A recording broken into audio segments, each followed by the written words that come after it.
A few weeks ago I made a video about backing up your home directory with rsync. Well, we might as well finish the job and back up our system with rsync.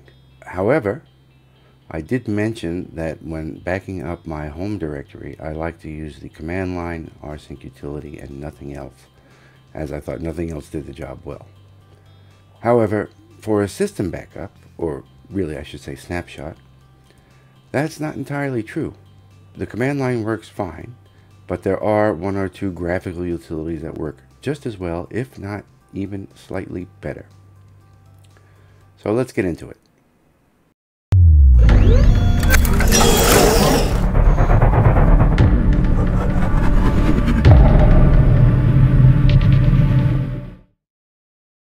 Let's pull up a terminal. Oh, look, we got our fortune trying to establish voice contact. Please yell into keyboard. That was probably funny in 1978. That's all right. All right. So if you remember last time, I had made a script. Now I use the word script kind of euphemistically. It's a command in a file, but it works as a shell script, and that's what I'm going to call it. It's my story, and I'm sticking to it. So I keep these in my bin directory. And here they are. There's rsync. These are the home ones, and then I have rsync system. So let's take a look at the file. So we have rsync sys dry run. Whoa! I never installed Vim. I mean, this is a new installation. I can't believe it's not installed by default. Wow. Okay. Well, I'm not going to go through that right now. So, there we go. Or, you know what? Since we don't have Vim, why don't we just take a look in Genie, which always does a pretty good job. In fact, I kind of like Genie a lot. Alright, sys dry run, here we go. Now the first thing you have to understand about this command is that you're backing up your root directory, which is right here. That is the source directory, root. And then you're backing it up to a destination directory. Okay, let's make this a little bigger. Yeah, that's pretty big. Alright, so you have to edit that yourself. There's really no way. I mean, I guess there is a way. I can make some sort of interactive script that would ask you where it's going, but that seems like a lot of effort for very little benefit. Just put in the directory where you want to back up to, right? Usually on an external media, which is where it should be. And let's leave it at that, okay? I'm on an Arch system, so it's /run/media. If you are on an Ubuntu-based system, it'll probably be just /media.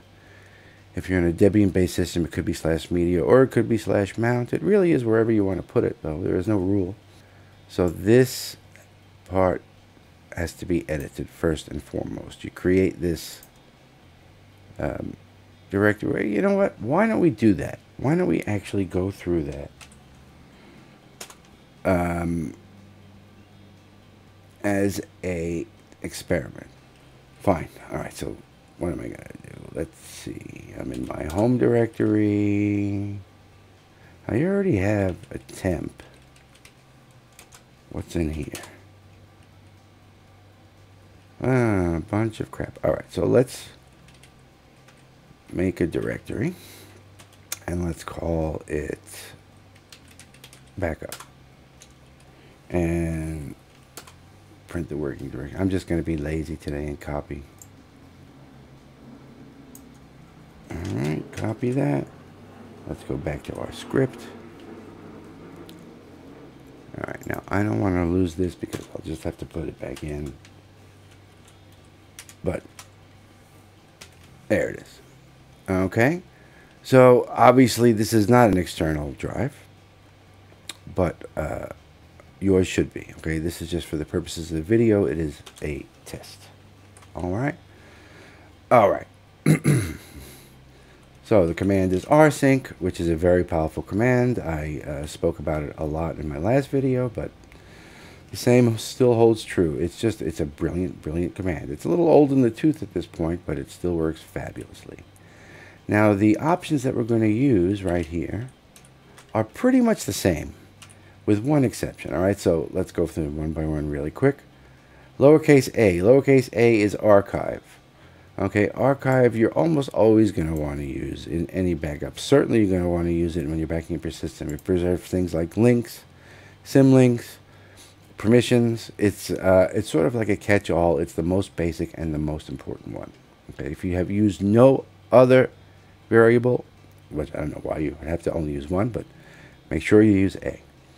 All right, now for a system, we didn't really need in the home directory is capital A. Okay, capital A is to preserve ACLs, otherwise known as Linux Access Control Lists.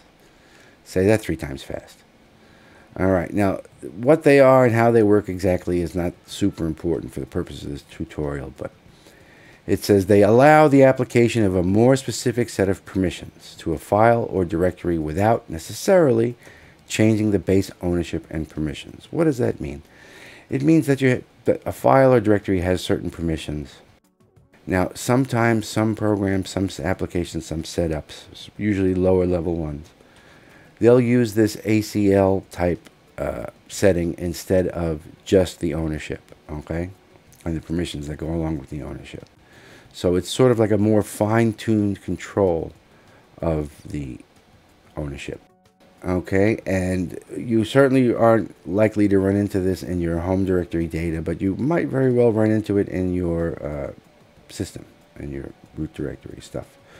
So it's sort of important to put this capital A along with the lowercase. Okay, V is just verbose. That just means it's going to print out on the screen what it's doing. X, lowercase x, is one file system, okay? That don't cross file system boundaries. In other words, if you have another file system mounted underneath your root partition, your root directory, it won't go over there, okay? That's kind of important because otherwise you could be backing up gigabytes and terabytes of things that you didn't mean to back up, okay? So unless you really know what you're doing, I would leave that one alone. All right, capital P is equivalent to 2 options, partial and progress.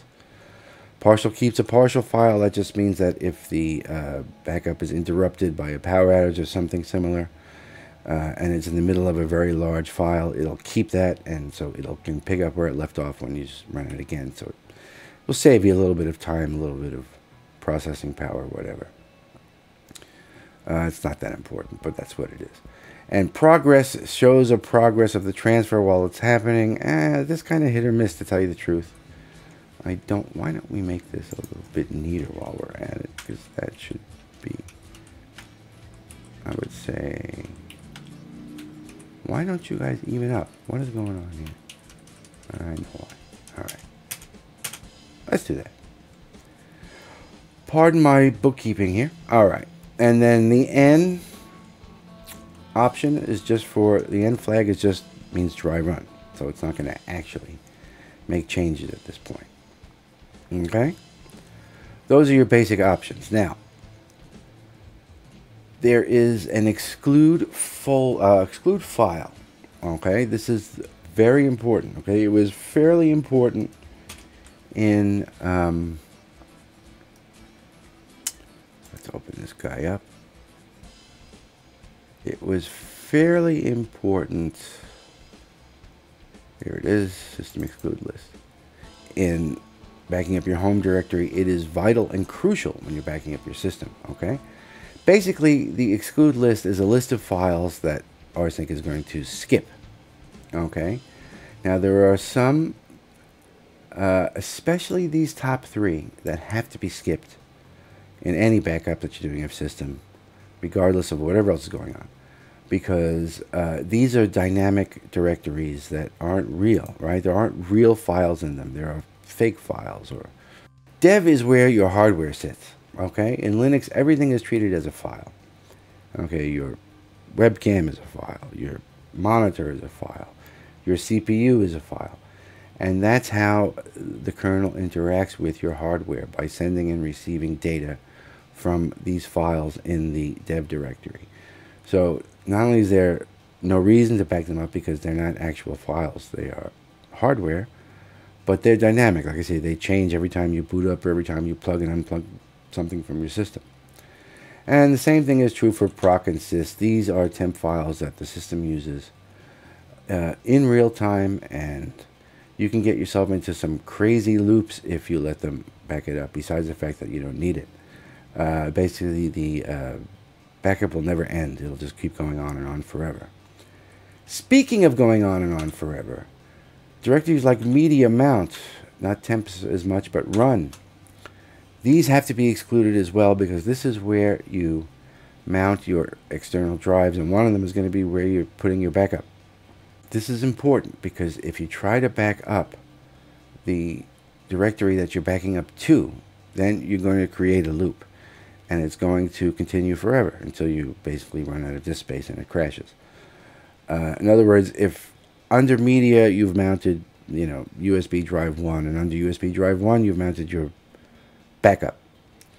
So the backup is being written, and it's being backed up as it's being written, and it's being backed up as it's being written, and backed up as it's being written. And it will never stop. All right? So these directories have to be excluded as a matter of course.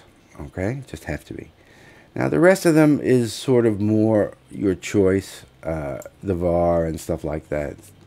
These are really just to save space on files that you don't really need. Okay?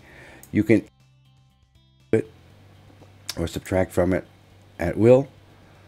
Having them in there, like I have this old one with a Btrfs information and stuff, which this system doesn't use Btrfs, but it doesn't matter that it's there. You don't have to bother to delete it. It won't hurt anything. Okay? And I also do not back up home, and I do not back up, well, come to think of it, in these days, I put things in root that I do kind of want to back up. So I will back up root. But I don't back up anything in home. That's a separate backup, as we've already discussed. Okay? So that is your exclude list. You just tell rsync where the exclude list is with this flag right here, and it will go into that file and read it and respect your exclude values. Okay? And finally, delete. Delete is an option that I said was good but optional on your home snapshot, but on your system snapshot, you really want to do this, because what you're doing is you're creating a copy, so this way if something goes wrong, you can get back to where you were. So delete means if something isn't in the source directory, it will be deleted from the destination directory, okay? Because you run this command more than once. Once you run it once, when you run it again, it'll just compare the two directories. I should have mentioned that earlier. That's the whole point of rsync, right?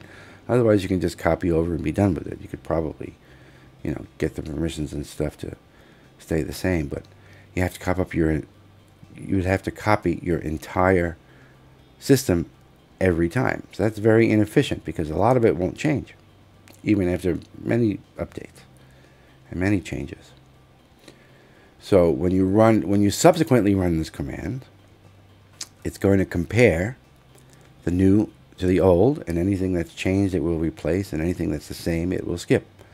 Okay, so delete says if a file is completely missing, if it's been deleted, then also go ahead and delete it in the destination. That's not the default behavior. You have to actually tell it to do that with this option, and I recommend you do so. All right. Let's try this. So it doesn't really matter what directory we're in. We'll go in there. Did I save that? Let me save that. All right. So you need to run this as root. So either sudo or su, whichever you prefer, because it's a system. When you were doing your home directory, you didn't have to, but now you do. So let's rsync sys dry run. All right. Let's take a look. All right, so this is your verbose output right here, and you can see for whatever reason, We're not getting a, it's done. See, it doesn't take very long.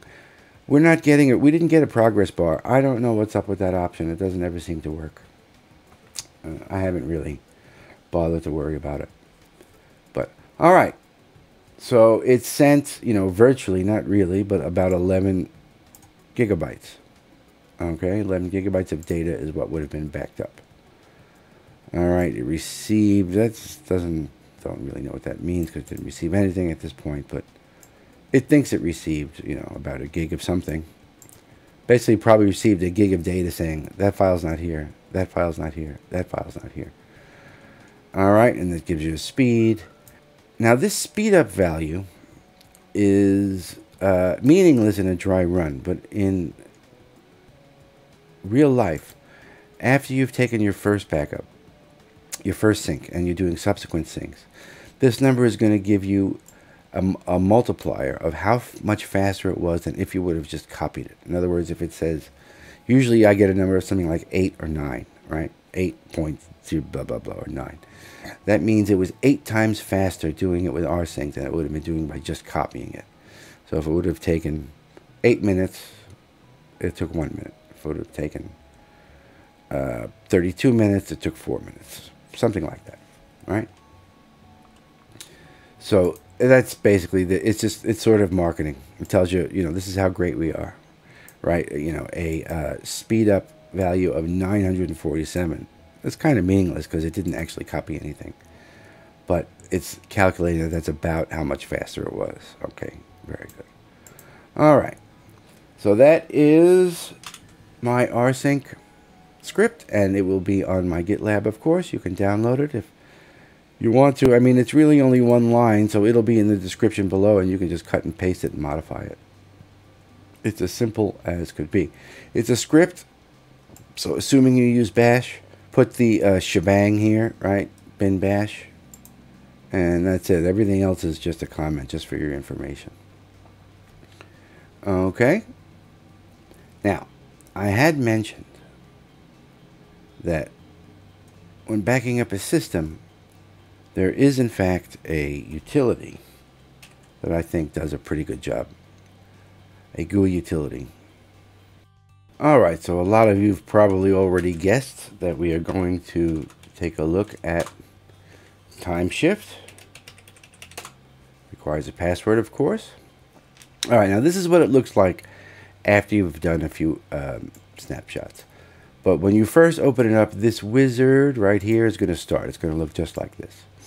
Okay, and your first choice is your snapshot type. Now, basically what they mean by that is it Btrfs or not? Okay, so I have used this with Btrfs and it works flawlessly. But we are using a normal ext4 file system at this point, and so if you are using that or any other traditional type Linux file system, you want to use rsync. Alright, next. You're going to choose your location. Now, you don't get to choose the exact place where it goes. You don't get to choose the directory. You only get to choose the partition that it's going to reside on. Okay, these are my local partitions, and this is the USB drive, which is what I'm going to use, what I do use. Alright, so your mileage may vary. You choose whatever is appropriate for you, obviously. For the same reasons we talked about before, I do recommend using an external drive. This way you have a little bit of cushion in case there's some sort of failure on your machine. Then at least maybe you have your backup in another location and it survived. Okay? But it will work if you use your a partition that's on your computer. It absolutely will. Then you can put a schedule as to when you want these to happen automatically. I don't tend to use time shift like that. I would like to use it manually before I update or do any significant changes. But you certainly can if you're the type of user that wants automatic snapshots. Then you can have monthly, weekly, and daily. Hourly seems a bit much, but it depends on your use case, or at boot. And you can tell it how many copies to keep. Okay, so every time it makes a new category, it's going to do a whole backup, I believe. I'm 99% sure about this. Yeah, it's got to. So in other words, if you do a monthly backup, once a month, in other words, let's say it's on the 15th. So the first time it hits the 15th, it's going to do a full backup. And the next 15th, it's going to do the syncing backup, right? Which means it's going to sync and not necessarily copy redundant files. However, if you do a weekly backup, let's say every Monday, so the first Monday it does a backup, that's going to be kept separate. So the first time it's going to do a full backup again. Okay, so this does take more space to do this. And then the next Monday is going to be compared against what was last Monday. And the same thing for daily, and the same thing for hourly, okay? So once you have one full backup in each category, then you're only going to be writing the changes. So that's how it works, okay? So the more categories you select, the more space that you're going to be using, okay? So not necessarily anything wrong with that, because that's how it works. So this way you can follow along the same tree, but just keep that in mind, all right? All right, and then it has, this is sort of its user interactive exclude files, right? Exclude file, right? It says root and it has your home, and that is definitely recommended, okay? You can include them, or you can include hidden files, which is actually a nice compromise, because at least you'll get your configs and stuff that way. But I don't do it. I keep my home files separate. Actually, the root, let's include root, like I was talking about before. I have some things in root that I like to keep, so there you go. But your mileage may vary. It's up to you. And that is it. Okay, so that's your, that would be the first thing you do when you open it up. And then you can create your snapshots. All right, I don't really need a snapshot now, but what the heck, for the purposes of education and entertainment, I will go ahead and just hit this button, create, and that's all you have to do. And it's going to go ahead and make that backup. There's really not much to see here, so we'll come back when it's done. All right, and it is done. It used to be that the window used to stay open until you hit close, but for some reason it started closing by itself. I don't know if that's a bug or what. But anyway, once it's done, you can double click here and make comments. So I'll just put for good measure. Basically, I didn't need that one, but that's okay. And that's it. Your backup is done. The two backups, the one with the script and the one with time shift, they should be pretty much equivalent in every respect, except one difference is that time shift also backs up your bootloader. And that might be valuable to you, especially if you use grub. So that if the problem is in the bootloader, or if the bootloader has to be restored along with the system, time shift does that very well. Now, it's not the end of the world if you don't have that, because you can just get into the system and reinstall grub. Not really a big issue, but it's nice that it's there. It saves you a step if you need it, okay? It gives you an option at the end of the restore. Do you want to restore your bootloader as well? Or maybe it's when you're telling it to restore. It's been a while since I've done it. I'm not sure which, but it gives you the option to restore the bootloader or not. Okay, so you won't have that option if you use rsync alone. You'll have to do that manually. Okay, I don't consider that to be such a big deal, but your mileage may vary. Again, I think the time shift is a great utility, and I don't hesitate to recommend it. Okay, it's better than my script, so you can use it if you want. But if you like the light, cool Linuxy type thing to do, then use the command line. All right, that's all I have to say about that.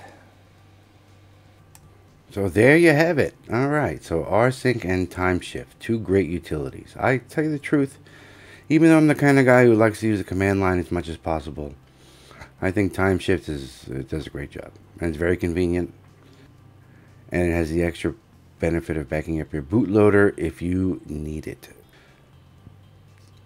So there you go. You have your choice of command line or GUI utility. The one other thing I think we might want to talk about, and we'll devote an entire video to it, will be Imaging backup, okay? Backing up an image of your system. That's a much more permanent type backup, and it's proof against catastrophe. If your hard disk crashes and burns, you can get it back by just restoring to a new hard disk, and it's like nothing ever happened. But that'll be a topic for another video. Right now, we just have our system snapshots, and that should leave us in good stead for the moment. I'm Tom at the Linux Experience XYZ. Thank you for watching. Please like and subscribe below. And you can also check me out on the web at linuxexperience.xyz.